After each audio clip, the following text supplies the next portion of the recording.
বাদলপুর গ্রামে বাস করত আলিয়া ও তার দুই ছেলে, রুবেল আর রাসেল। কিছুদিন হলো আলিয়ার স্বামী করিম মারা গেছে। আলিয়া তার ছেলে ও বৌমাদের নিয়ে ভালোই দিন কাটাচ্ছিল। তার বড় বৌমা ছিল জান্নাত, সে ছিল একটু লোভী। আর ছোট বউ ছিল ফাতেমা, সে ছিল অনেক ভালো। যাক বাবা, বুড়োটা মরাতে ভালোই হয়েছে। গিন্নি, তুমি এভাবে বলছো কেন? তুমি ভুলে যেও না, যাকে তুমি বুড়ো বলছো সে কিন্তু আমার বাবা। আরে রাখো তো তোমার বাবা, প্রতিদিন ক টাকার ওষুধ গিলতো সে খেয়াল আছে কি তোমার? এখন বাকি থাকলো শুধু ওই বুড়িটা। বাবা মরে যাওয়ার পর তো সব সম্পত্তি তোমার মায়ের নামে হয়ে গেছে। হ্যাঁ, সেটাই তো হওয়ার কথা। হ্যাঁ, তাই তো বলছি, এখন তোমার মাকে পটিয়ে সব সম্পত্তি নিজেদের নামে লিখে নিতে হবে। রুবেল আর জান্নাত যখন এসব কথা বলছিল, ঠিক তখনই রুবেলের ছোট ভাইয়ের স্ত্রী ফাতেমা সেখানে আসলো। ভাবি, ও ভাবি, তাড়াতাড়ি এদিকে আসেন, মা সবাইকে ডাকছে। সে কি ছোট, মা সবাইকে এত সকাল সকাল ডাকলো কেন? আবার কি হলো? সেসব তো জানি না, মায়ের শরীরটা ভালো না, তাই আপনাদের সবাইকে ডেকে নিয়ে যেতে বললো। বেশ, তুই যা, আমরা এক্ষুনি আসছি। শোনো, যা বলার এক্ষুনি বলবা, নয়তো কিন্তু সব হাতছাড়া হয়ে যাবে। তাই বলে বাবা মরেছে কয়দিন হলো, এর মধ্যেই এসব নিয়ে কথা বলবো? ও তো মিনমিন করো না তো, তা না হলে তোমার মায়ের আদরের ছোট ছেলে সব পেয়ে যাবে, আর তুমি বসে বসে আঙুল চুষবে। এবার চলো যাই মায়ের ঘরে। আয় বাবা, আমার পাশে এসে একটু দাঁড়া দেখি। এ কি মা, আপনাকে এমন দেখাচ্ছে কেন? শুনছো, আজ মায়ের জন্য বাজার থেকে একটা হরলিক্স আনবা। বাবা চলে গেছে বলে তো মাকে আর অনাদর করতে পারি না। ওসব পরে হবে বৌমা, আমি যে জন্য তোমাদের এখানে ডেকেছি সে কথা শোনো আগে। মা, তুমি একটু শান্ত হও দেখি, আগে সুস্থ হও, তারপরে এসব কথা হবে। না বাবা, তোর বাবা চলে গেছে কবে দেখবি আমিও চলে যাব, কিন্তু তার আগে যে তার রেখে যাওয়া আমানত যে সঠিক হাতে তুলে দিতে হবে। হ্যাঁ মা, আপনি ঠিকই বলেছেন। কে কতদিন এই পৃথিবীতে আছে সে তো কেউ জানে না, তাই সময় থাকতে এসব সেরে ফেলাই ভালো। এসব আপনি কি বলছেন ভাবি? আগে মায়ের সুস্থতা, তারপরে ওইসব হবে। তুমি চুপ করো ছোট বৌমা। এবার শোনো, তোমাদেরকে কেন ডেকেছি এখানে।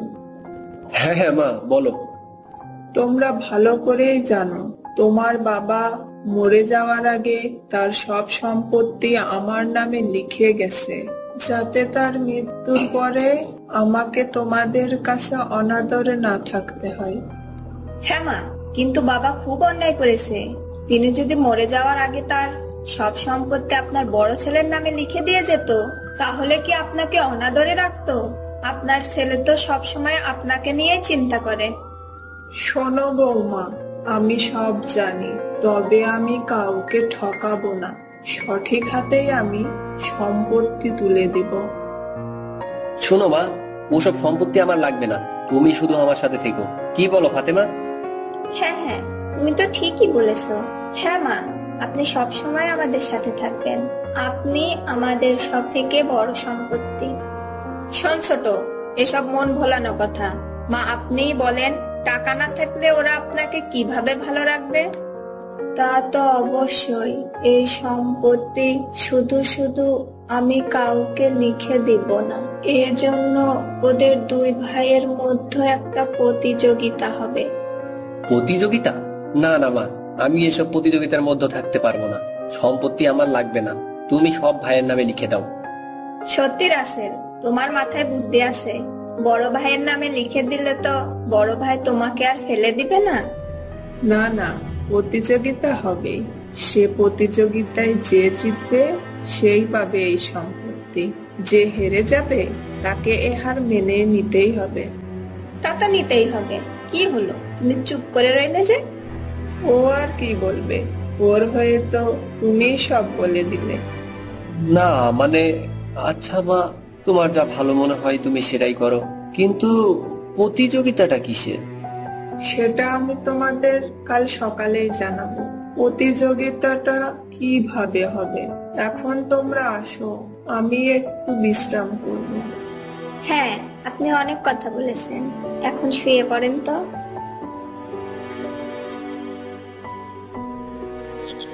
পরের দিন সকালে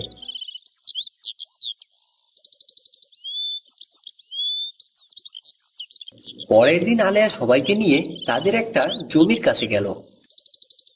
শোনো বাবারা, তোমাদের প্রথম প্রতিযোগিতা এখানেই হবে। এখানে আবার কি প্রতিযোগিতা মা? এই যে জমিটা দেখছো, এই জমিটা পরিত্যক্ত পড়ে আছে। এই জমিটাতে অর্ধেক রুবেল পরিষ্কার করবে আর বাকি অর্ধেক রাসেল পরিষ্কার করবে। এই জমিটা চাষ করার উপযোগী করতে হবে। কিন্তু মা, এখানে তো অনেক আগাছা জমে আছে, সব কাজ ফেলে আমি এসব কাজ কিভাবে করব? সে কি কথা, মা যখন বলেছে একদিন না হয় কাজে নাই গেলে। শোনো বাবা, সম্পত্তি পেতে হলে তো তোমাদের এই কাজগুলো করতেই হবে, আমাকেও তো দেখতে হবে তোমরা তোমাদের বাবার ফেলে রাখা সম্পত্তি ঠিকভাবে কাজে লাগাতে পারো কিনা। আচ্ছা মা, তুমি একদম চিন্তা করো না তো। ফাতেমা, তুমি এই মাকে নিয়ে বাড়িতে যাও। আচ্ছা মা, আমার সাথে বাড়ি চলেন। ফাতেমা তার শাশুড়িকে নিয়ে বাড়িতে চলে গেল। ধুর, আর ভালো লাগে না, এখন এই সব নোংরা কাজ আমাকে নাকি করতে হবে। এভাবে কেন বলছো ভাইয়া? এই জমি তো আমাদেরই, তাছাড়া এত সুন্দর একটা জমি, এখানে যে কোনো সবজি চাষ করা যাবে, শুধু শুধু ফেলে রেখে কি লাভ বলো? কিছু মনে করো না ভাই রাসেল, আসলে এই চাষাদের কাজ তোমার ভাইকে মানায় না, এসব তোমাকেই মানায়। তুমি তো সারাদিন বাড়িতেই পড়ে থাকো, দেখো চাষাবাদ করে যদি কপালে কিছু জোটে। তুমি যাই বলো না কেন ভাবি, আমি এখানে ফসল ফলিয়ে তোমাকে দেখিয়ে দিব। এই কথা বলে রাসেল সেখান থেকে চলে যেতেই রুবেল বলল, কি জ্বালায় পড়লাম বলো তো, এখন কি এসব আমার করতে হবে? আরে রাগ করছো কেন? বুদ্ধি থাকলে কোনো কাজ হাতে করতে হয় নাকি? মা বলেছে বলেই কি তোমাকে সব কাজ হাতে করতে হবে নাকি? টাকা দিয়ে লোক দিয়ে করাও, যদিও কিছু টাকা খরচ হবে, তবে এখানে তোমারই তো লাভ। তোমার মাথায় এত বুদ্ধি, ভাবতেই আমার অবাক লাগে। আমি এখনই কাজের লোকের ব্যবস্থা করছি। রুবেল লোক লাগিয়ে কাজ করতে লাগলো, অন্যদিকে রাসেল একলাই কাজ করতে লাগলো। কিছু সময় পরে এই তো সব আগাছা পরিষ্কার হয়ে গেছে, এবার এখানে লাউয়ের বীজ লাগিয়ে দিই। রুবেল তার পরিষ্কার করা জমিতে লাউয়ের বীজ লাগিয়ে দিল।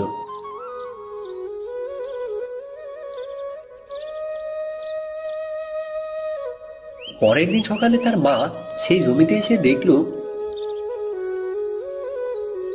বাহ, জমিটা তো বেশ পরিষ্কার হয়েছে, তবে রুবেলের অংশটা একটু বেশি পরিষ্কার হয়েছে। তা তো হবেই, সাথে তো আর এমন পরিষ্কার হয়নি, তার জন্য অনেক টাকা খরচা করা লেগেছে, 3টা লোক মিলে কাজ করেছে। তার মানে তুমি জায়গাটা নিজে পরিষ্কার না করে লোক দিয়ে পরিষ্কার করিয়েছো? কি করব বলো, আমাকে তো আর রাসেলের মতো বসে থাকলে চলে না, আমাকে তো ব্যবসাটাও দেখতে হয়। হ্যাঁ মা, ভাইয়েরা তো সময় কোথায়, তবে আমার কাছে তো পরিষ্কার না হলেও আমি কিন্তু সবজির বীজ লাগিয়েছি, এখন ভালো মতো পানি দিলেই অল্প দিনেই টাটকা সবজি খেতে পারবো। তাহলে তো ভালোই হবে। এবার শোনো, প্রতিযোগিতার দ্বিতীয় ধাপটা বুঝিয়ে দিই। কিন্তু মা, তুমি তো এখনো বললে না এই প্রতিযোগিতায় কে জিতেছে। সেসব প্রতিযোগিতার শেষে জানাবো। এবার তোমাদেরকে পরের প্রতিযোগিতা সম্পর্কে বলি। এই নাও, আমি তোমাদেরকে 1000 করে টাকা দিচ্ছি, তোমরা তোমাদের মন মতো করে বাজার করবা, যার বাজার আমার ভালো লাগবে সেই জিতবে। এ আর এমন কি কাজ, দাও মা, আমি এক্ষুনি বাজারে যাচ্ছি। জান্নাত, বাজারের ব্যাগটা এনে দাও তো দেখি। চলো বাড়িতে, আমি বাজারের ব্যাগ দিচ্ছি। রুবেল আর জান্নাত বাড়িতে চলে গেল। তখন ফাতেমা রাসেলকে ডেকে বলল, সব টাকা কিন্তু মাছ, মাংস, সবজি কিনে শেষ করে ফেলো না। মায়ের কিন্তু ওষুধ শেষ হয়ে গেছে। আগে মায়ের ওষুধ কিনবে, তারপরে যা হয় বাজার করবে। আরে তাই তো, আমি তো ভুলেই গিয়েছিলাম। আচ্ছা চলো চলো, আগে বাড়ি যেয়ে মায়ের প্রেসক্রিপশনটা দেওয়া আমাকে। বেশি করে খাসির মাংস কিনবে, বুড়িটা খাসির মাংস খেতে খুব ভালোবাসে। গিন্নি, তুমি কথায় কথায় মাকে বুড়ি বলা বন্ধ করো তো। এত দরদ? বেশ, আর বলবো না।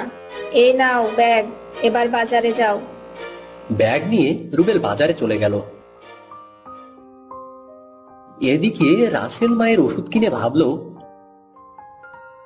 ওষুধ কিনে তো 800 টাকা শেষ করে ফেললাম, আর তো মাত্র 200 টাকা আছে।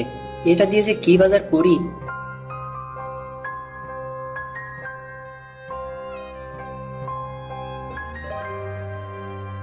রাসেল বাকি টাকা দিয়ে সবজি কিনে বাড়ি ফিরল। জান্নাত আর ফাতেমা দুইজন রান্না করতে শুরু করলো। বাহ, সারা বাড়ি যেন পোলাওয়ের গন্ধে ম করছে। হ্যাঁ মা, আপনার ছেলে তো জানেই আপনি খাসির মাংস আর পোলাও খেতে ভালোবাসেন, তাই বাজার থেকে নিয়ে এসেছে। আপনি বসেন, আমি খেতে দিচ্ছি। কিন্তু ভাবি, তেলযুক্ত খাবার তো মায়ের শরীরের জন্য ভালো না। দেখছেন মা, আপনার ছোট বৌমা কি বলছে? আপনার ছোট ছেলে বাজার থেকে শাকসবজি এনেছে বলে মাংস খেতে দিবে না। বলি, মা তো দুজনকেই 1000 করে টাকা দিয়েছিল, তা তোদের সবজি আনলো, আর বাকি টাকা গেল কোথায়? বাকি টাকা দিয়ে ও তো মায়ের জন্য ওষুধ এনেছে। মায়ের তো ওষুধ শেষ হয়ে গেছে, তাই ও মাংস না এনে মায়ের জন্য ওষুধ নিয়ে এসেছে। বুঝলাম, এবার আমাকে খেতে দাও। এই নেন মা, আর 2 পিস মাংস খান। আর মাংস দিয়েন না মাকে, মা তো অসুস্থ হয়ে পড়বে। চুপ করো, মাকে একটু শান্তি মতো খেতে দাও। জান্নাত তার শাশুড়িকে আর 2 পিস মাংস দিল।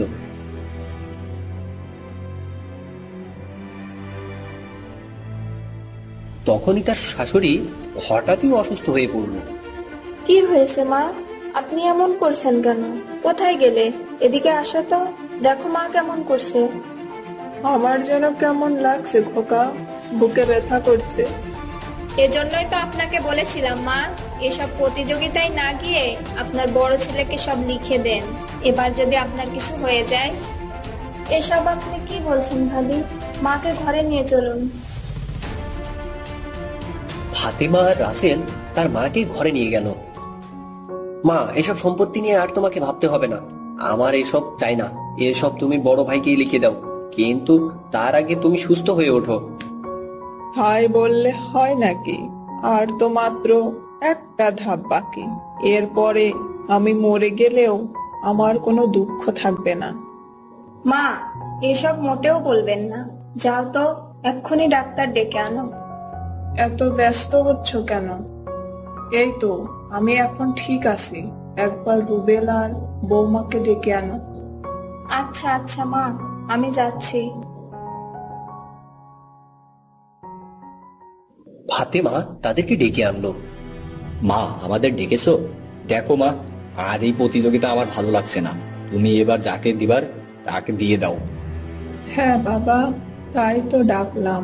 তবে শেষ তোরা যখন আর চাচ্ছিস না, তবে এই অবধি থাকুক। কাল সকালে আমি তোদেরকে তোদের ফলাফল জানিয়ে দিব। আচ্ছা মা, তাহলে আমি চললাম।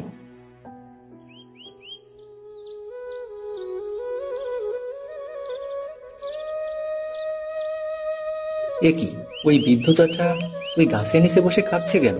গিয়ে দেখি তো একবার। এই যে চাচা, কি হয়েছে? এখানে বসে এভাবে কান্না করছেন কেন? কি করব বলো বাবা, আজ কদিন না খেয়ে আছি। কেউ আমায় একটু খেতে দিচ্ছে না।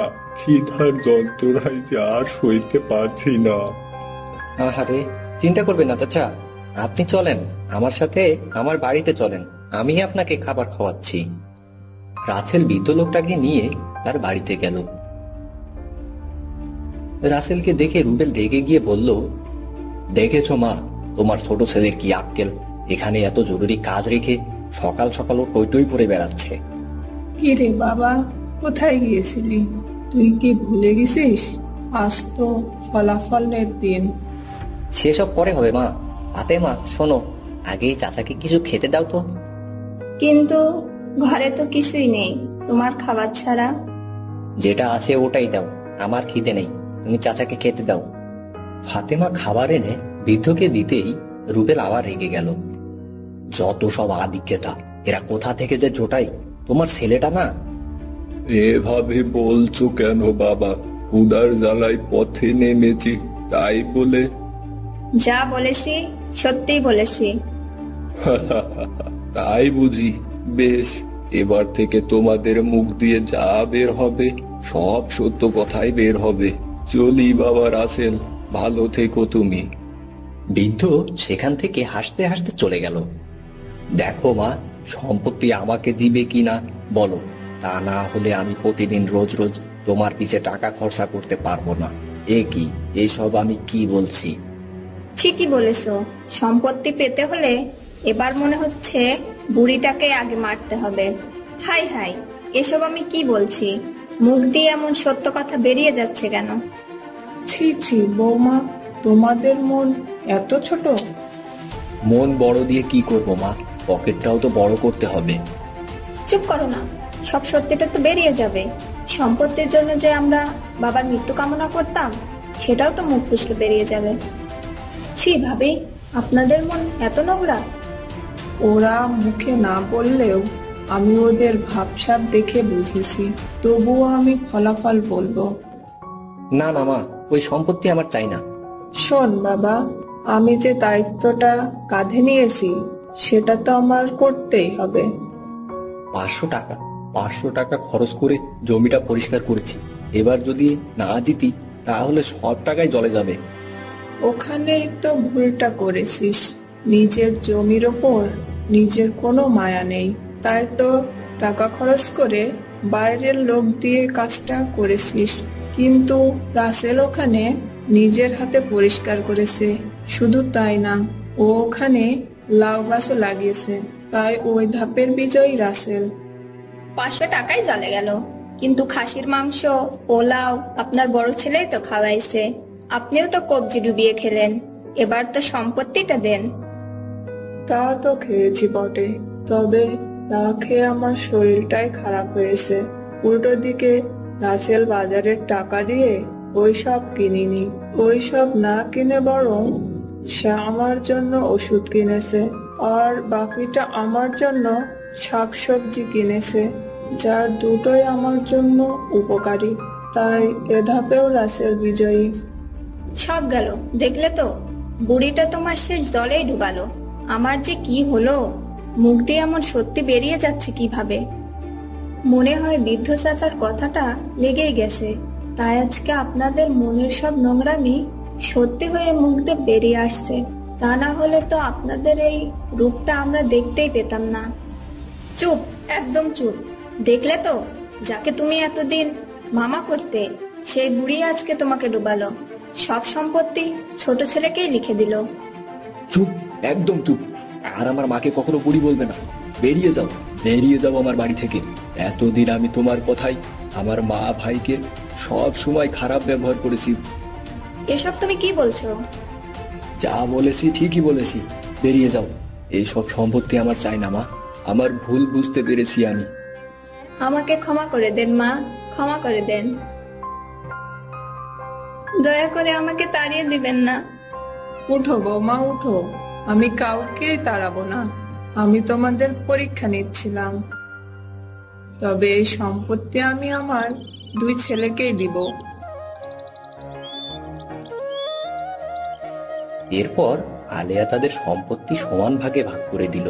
এরপর থেকে তারা সুখে শান্তিতে বসবাস করতে লাগলো।